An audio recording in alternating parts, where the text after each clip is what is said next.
дархости озодии Абдуллоҳи Шамсиддин аз сӯи созмони Авфи Байналмилал. сокинони Душанбе аз бесифатии маҳсулоти ярмаркаҳои маводи ниёзи аввалия мегӯянд. боздошту ҷаримаи 3 мақомдори давлатӣ дар Тоҷикистон. изҳори омодагии ҳамсояҳои Афғонистон барои бозсозии иқтисоди миллии ин кишвар. созмони Авфи Байналмилал бо ирсоли номае ба раисҷумҳури Тоҷикистон хостори озодии фаврии Абдуллоҳи Шамсиддин шудааст. гуфта мешавад, ин нома рӯзи сешанбе 11 апрел фиристода шудааст. ин созмони мӯътабар ва маъруфи ҳомии ҳуқуқ ҳам ба ин назар аст, ки Абдуллоҳи Шамсиддинро дар робита ба фаъолияти падараш дар ҳизби Наҳзати Исломии Тоҷикистон боздошт ва маҳкум карданд. падари ӯ Шамсиддин Саидов яке аз аъзои аршади ин ҳизб аст. муаллифони нома навиштаанд: аз шумо мехоҳем барои ҳар чӣ зуд ошкор кардани макони Абдуллоҳи Шамсиддин чораҳои зарурӣ биандешед. замонат бидиҳед, ки ӯ шиканҷа намешавад ва метавонад бо аъзои оилааш суҳбат кунад. рӯзи 7 апрел як манбаи паём иттилоъ дод, додгоҳи ноҳияи Исмоили Сомонии Душанбе Абдуллоҳи Шамсиддин, муҳоҷири истирдодшуда аз Олмонро ба 7 соли зиндон маҳкум кард. манбаъ гуфт, додгоҳ Абдуллоҳро бо қисми якуми моддаи маъруфи 307 Кодекси ҷиноии Тоҷикистон гунаҳкор донистааст. баъдан созмони дидбони ҳуқуқи башар Human Rights Watch ин хабарро тасдиқ кард. мақомоти Тоҷикистон ҳанӯз дар ин бора ҳарф намезананд. гуфтанист, Абдуллоҳи Шамсиддин рӯзи 18 январ аз сӯи пулиси Олмон истирдод шуд ва то ҳол мақомоти Тоҷикистон ҳеҷ иттилои расмие дар бораи ӯ надоданд. вазири корҳои дохила Рамазон Раҳимзода ва додситони кул Юсуф Раҳмон дар нишасти солонаи матбуотиашон гуфтанд, ки ҳеҷ иттилое дар бораи Абдуллоҳ надоранд. рӯзи 7 март ҳамсари Абдуллоҳи Шамсиддин гуфта буд, ки ӯ аз худ дарак додааст ва дар боздоштгоҳи Кумитаи давлатии амниятии миллӣ қарор дорад. шаҳрдории Душанбе дар навоҳии пойтахт ярмаркаи фурӯши маҳсулоти ниёзи аввалро баргузор кард. ба иттилои радиои Озодӣ, дар он маводи ниёзи аввал аз қабили гӯшт, равған, шакар, орд, пиёзу картошкаву сабзӣ ва донагиҳоро бо нархи ба қавли мақомот то 20% поинтар аз бозор мефурӯшанд. Фахриддин Холов, яке аз масъулини бозори Меҳргон, ҳадаф аз ташкили ярмаркаҳоро ба танзим даровардани нархи маҳсулоти ниёзи аввал гуфт.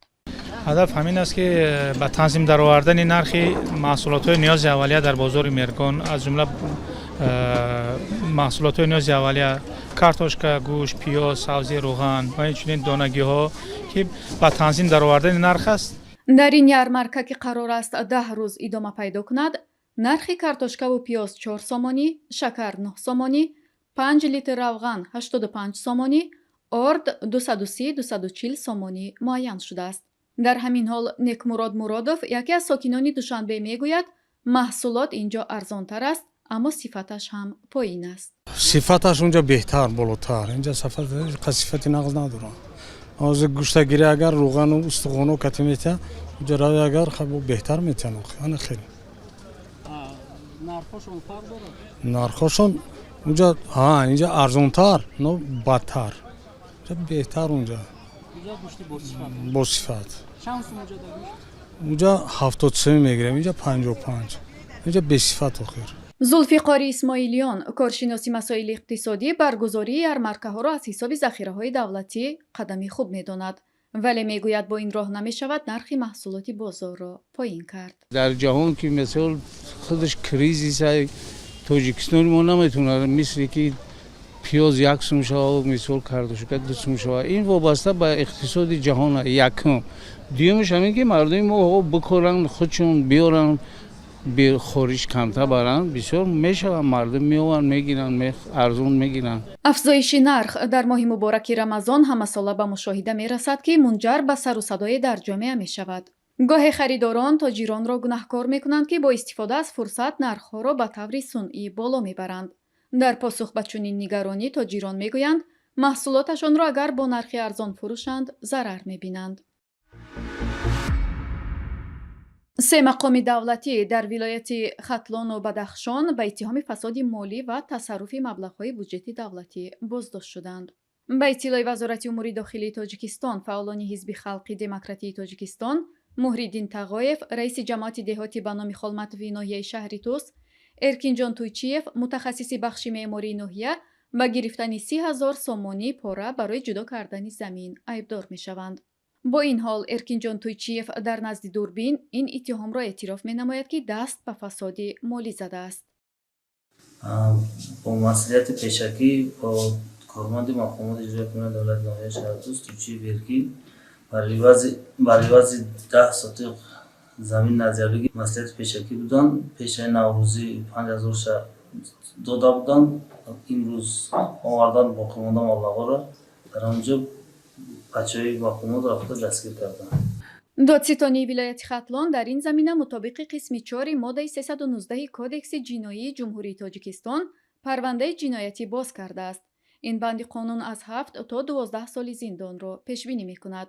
дар ҳамин ҳол додситонии кулли Тоҷикистон аз боздошти Зеваршоҳ Карамшоев, раиси собиқи ҷамоати деҳоти Қозидеҳ дар ноҳияи Ишкошим низ хабар додааст. додгоҳи ноҳияи Ишкошим Зеваршоҳ Карамшоевро барои исрофкорӣ, сохтакории хидматӣ тибқи моддаи 345 қисми 2 бандҳои А ва Г ва моддаи 323 Кодекси ҷиноии Ҷумҳурии Тоҷикистон 10,200 сомонӣ ҷарима кардааст. фасоди молӣ ва фурӯши замин дар Тоҷикистон аз мушкилотест, ки ҳукумати кишвар дар мубориза бо он натавонистааст муваффақ шавад. ба назари коршиносон, худи мақоми ба мансаб таъинкунанда ҳавасманд ба он аст, ки мансабдор ҳунари ғорати мардумро дошта бошад ва дар пардохти ҳаққи мансабдорӣ ба боло кӯтоҳӣ накунад. ҳукумати Тоҷикистон ҳудуди 16 сол қабл оҷонси мубориза бо фасоди молӣ дар Тоҷикистонро таъсис кард ва муддате писари раисҷумҳурии Тоҷикистон Рустами Эмомалӣ низ дар раъси он қарор дошт. аммо то ҳол натавонистааст пеши фасоди молӣ дар кишварро бигирад. вазирони хориҷии кишварҳои ҳамсояи Афғонистон таи баёнияи муштараки вазъи амниятии муртабит ба терроризм дар ин кишварро вахим хонданд. амирхони Муттақӣ, сарпарасти вазорати умури хориҷии Афғонистон, дар ин нишаст аз Кобул намояндагӣ кардааст. дар ин баёни муштарак вазирони умури хориҷии кишварҳои ҳамсояи Афғонистон бо шумули ҳамтоёнашон аз Чин ва Русия таъкид бар ташкили ҳукумати ҳамашумул ва риояти ҳуқуқи занон шуда, эшон хостори иқдомоти бештаре ба манзури шароити беҳтари маишатӣ дар ин кишвар шуданд. аммо ҳамзамон вазирони умури хориҷии кишварҳои ҳамсояи Афғонистон дар ҷиҳати ширкат дар лоиҳаҳои зерсохторӣ ва иҷтимоию иқтисодии ин кишвар изҳори омодагӣ карданд. ин лоиҳаҳо бунёди ҷойи корӣ ва ҳамоиши бештари ин кишвар ба равандҳои иқтисодии минтақаро шомил мешавад. ҳамчунин гуфта мешавад, таи ин нишаст дар робита ба фароҳам кардани созукори иқдомоти муштарак, кӯмаки башардӯстона ба мардуми Афғонистон ва барқарорсозии иқтисоди миллии ин кишвар таъкид шудааст. ин ҳам дар ҳолест, ки ба назари коршиносон кишварҳои ҳамсояҳои Афғонистон бештар манофеи худро дар ин кишвар дунбол менамоянд. аз ин рӯ чунин нишастҳое барои ҳалли мушкили Афғонистон муассир нахоҳанд буд.